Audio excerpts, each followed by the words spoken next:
합니다. 팀별 프로젝트를 준비할 때나 아니면 졸업 논문, 졸업 작품을 같이 준비할 때 우리는 최선을 다해서 하얗게 불태웁니다. 이렇게 모든 것을 쏟아붓고 소진할 때 번아웃이 오기도 합니다.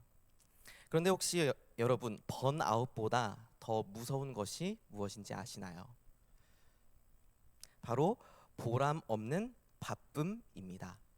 내가 열심히 공부하였는데, 내가 열심히 일하였는데 그거에 대한 결과가 제대로 나오지 않을 때죠. 토익 공부를 열심히 했는데 취업의 문은 여전히 좁고, 또 회사에 연차가 쌓여가고 쌓여가지만 내 마음은 공허할 때, 이럴 때 우리는 번아웃보다 조금 더 어려운 마음을 겪게 되는 것 같습니다. 오늘 본문에 베드로가 딱 그랬습니다.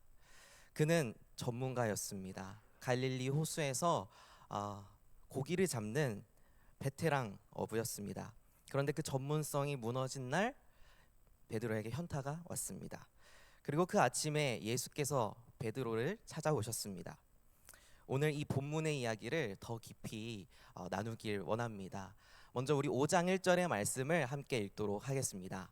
5장 1절입니다. 무리가 몰려와서 하나님의 말씀을 들을새 예수는 게네사렛 호숫가에 서서, 지금 상황은 무리가 몰려와서 예수님을 둘러쌌습니다. 예수님은 바로 이 앞장에서도 볼 수 있는 것처럼 하나님 나라의 복음을 전하고 있었습니다.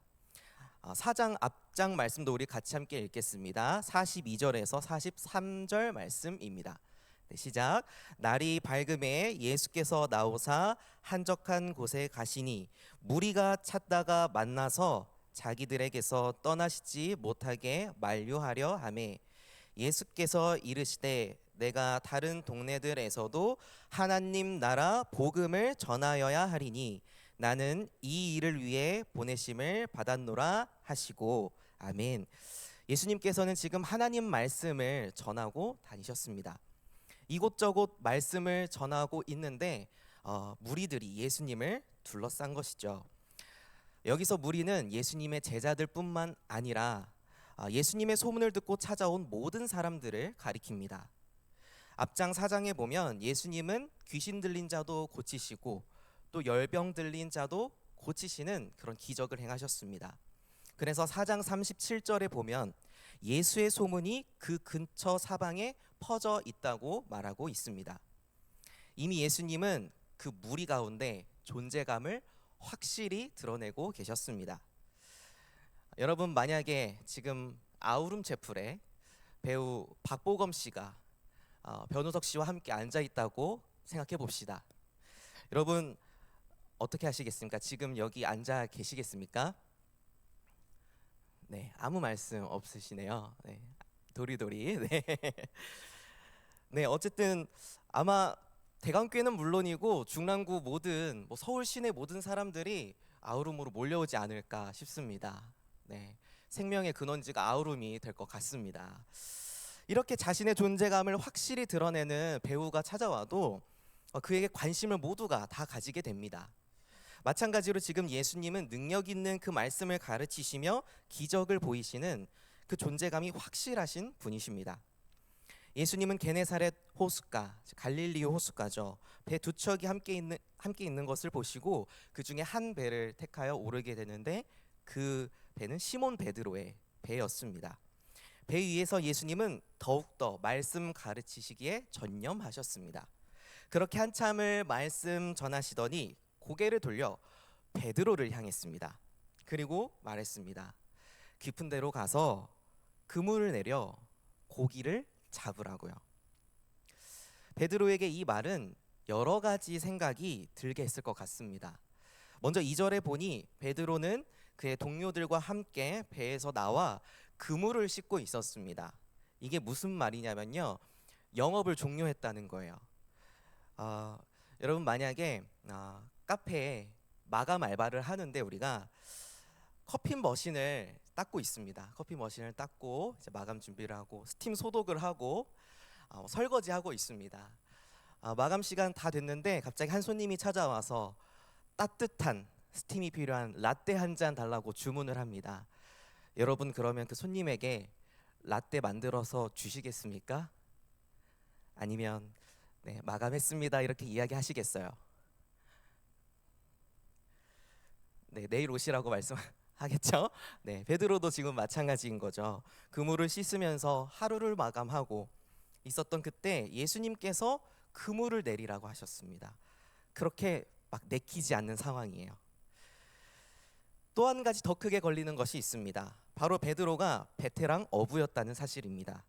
갈릴리 호숫가에서 수십 년간 물고기를 잡아온 경력직이었습니다. 오랜 경험을 통해서 언제 물고기가 잡히는지, 어디에 그물을 내려야 하는지 잘 알고 있었던 사람이었습니다. 여러분, 한 곳에서 오래 일한 사람의 그 연륜과 경험을 무시 못합니다. 지난주에 풍자 씨가 진행하고 있는 또간집이라는 프로그램을 봤는데요. 여러분 보고 계시나요 혹시?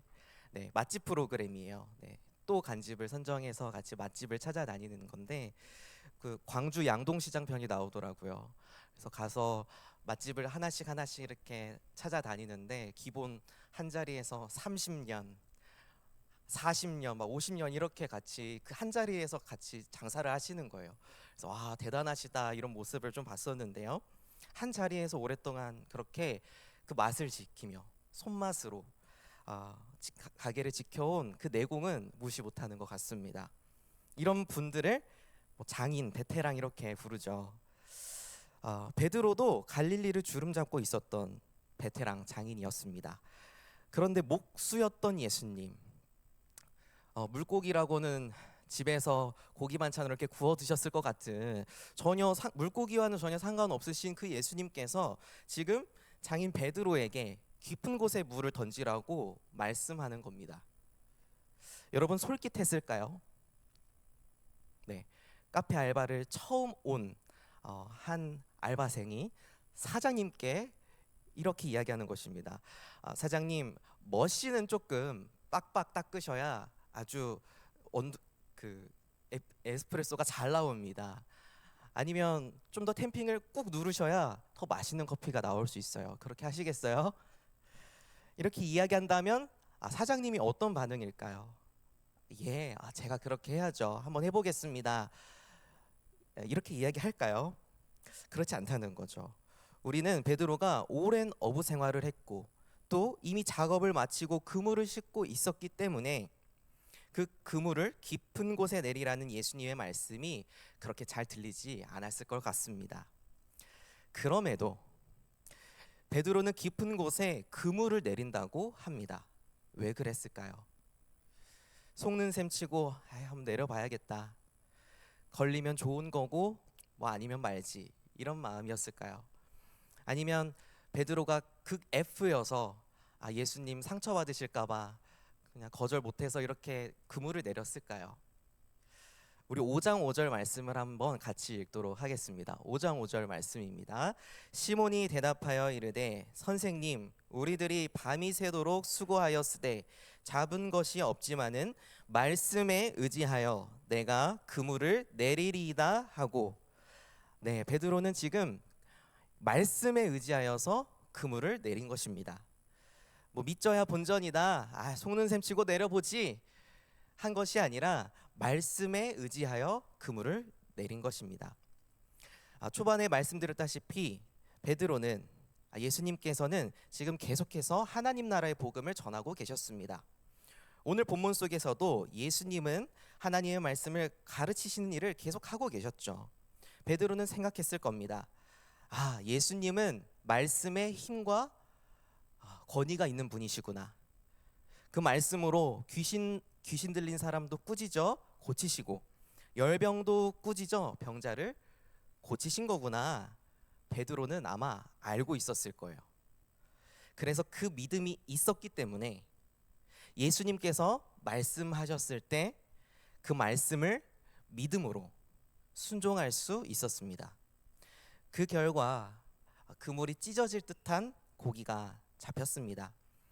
다른 배에 있는 동료들까지 오라고 해서 두 배에 가득 싣게 되었습니다. 초반 베드로의 상황과는 크게 달라진 것이죠.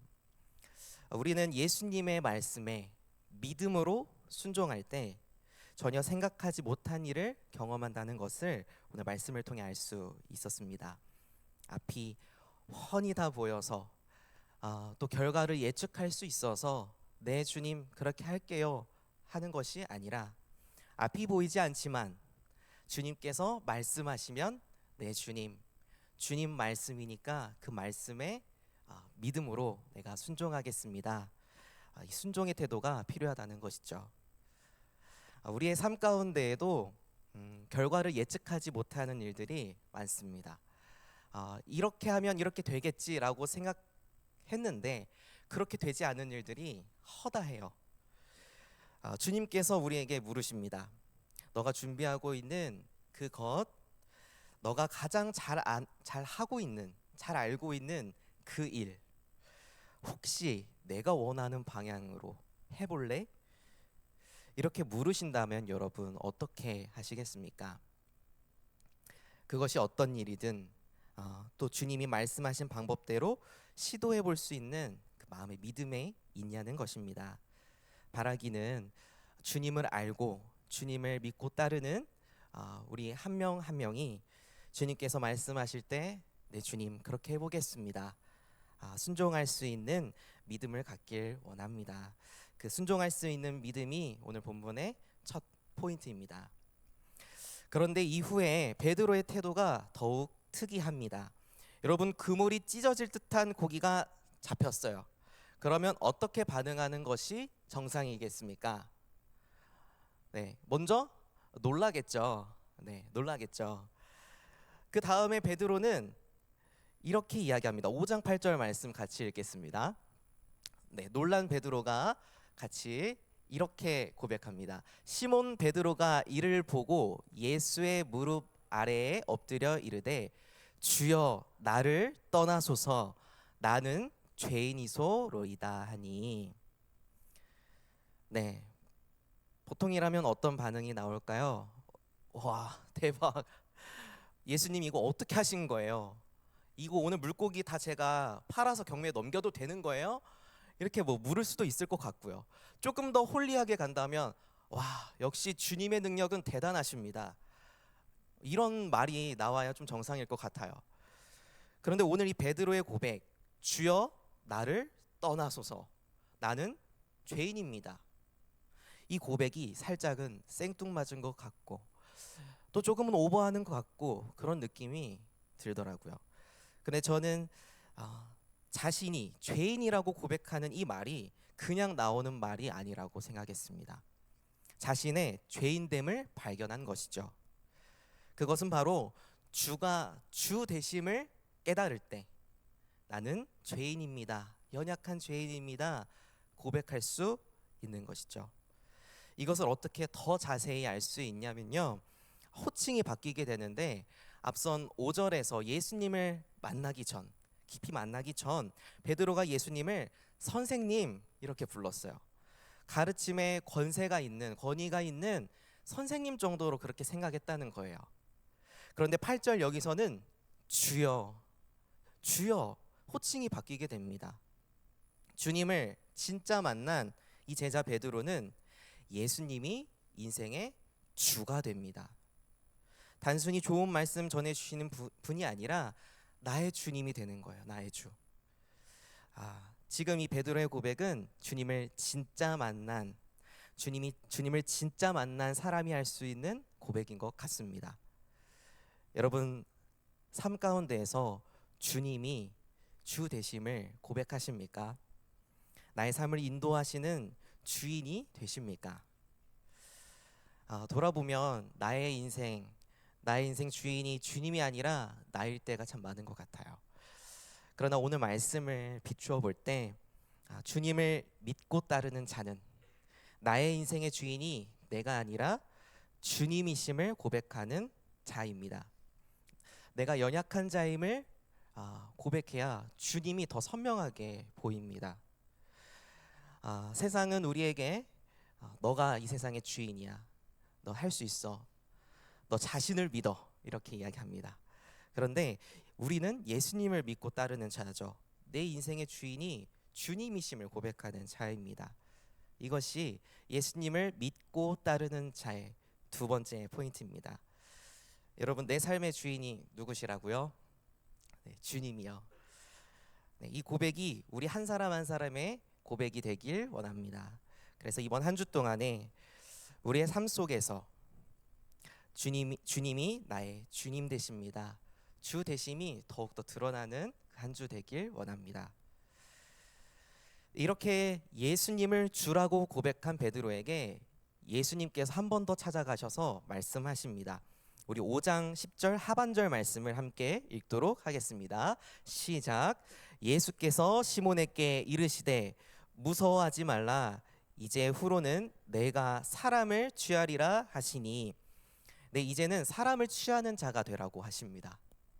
조금 더 쉬운 말로 하면요, 같은 본문에 이제 마태복음 4장과 마가복음 1장 같은 본문의 말씀을 보면 사람을 낚는 어부가 되라고 하십니다. 네, 많이 들어보셨죠? 네, 물고기를 낚는 어부가 아니라 사람을 낚는 어부.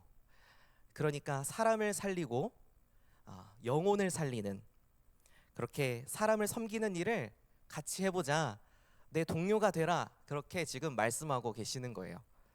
그랬더니 11절에 베드로를 포함해서 옆에 동료들 야고보와 요한까지 배와 그물을 버려두고 예수님을 따라갑니다.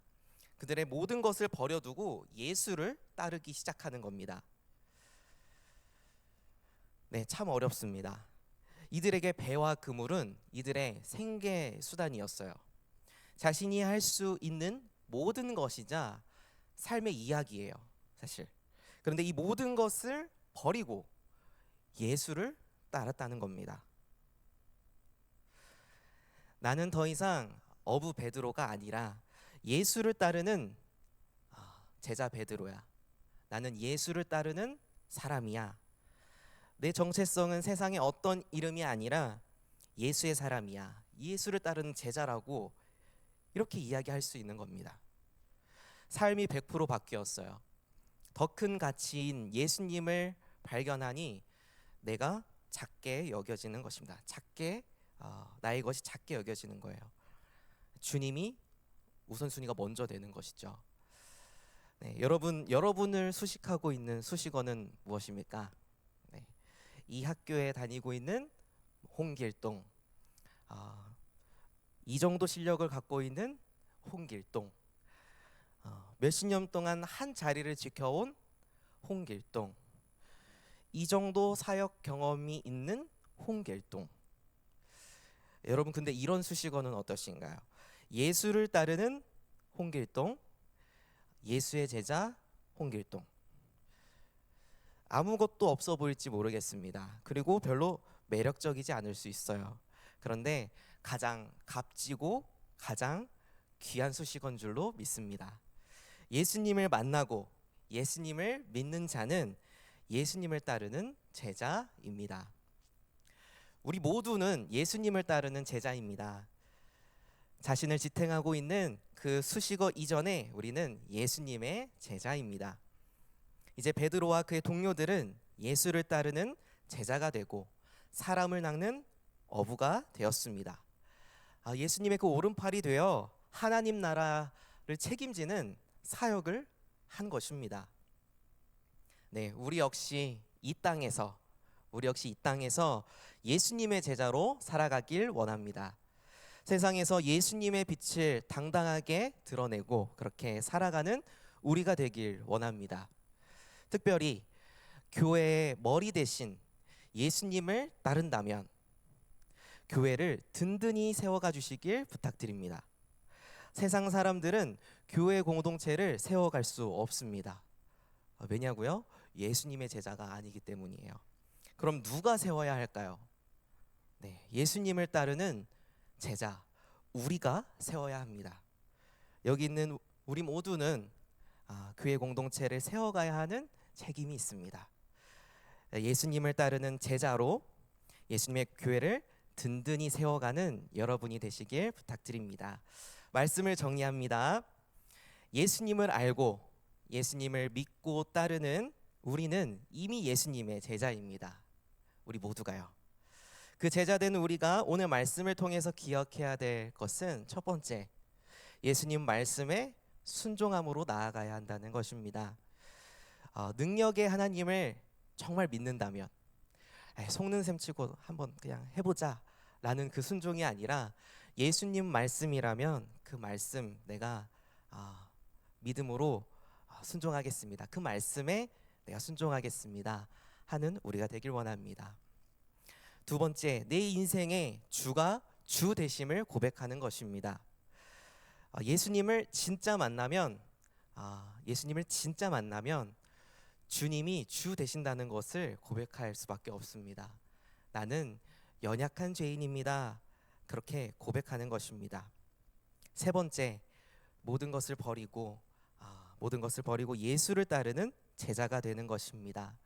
나를 수식하고 있는 그 어떠한 스펙, 그 어떠한 외모, 배경 다 내려놓고 예수를 따르는 자, 예수의 제자로 그렇게 살아가시길 부탁드립니다. 네, 우리 이 시간 같이 함께 찬양하길 원합니다.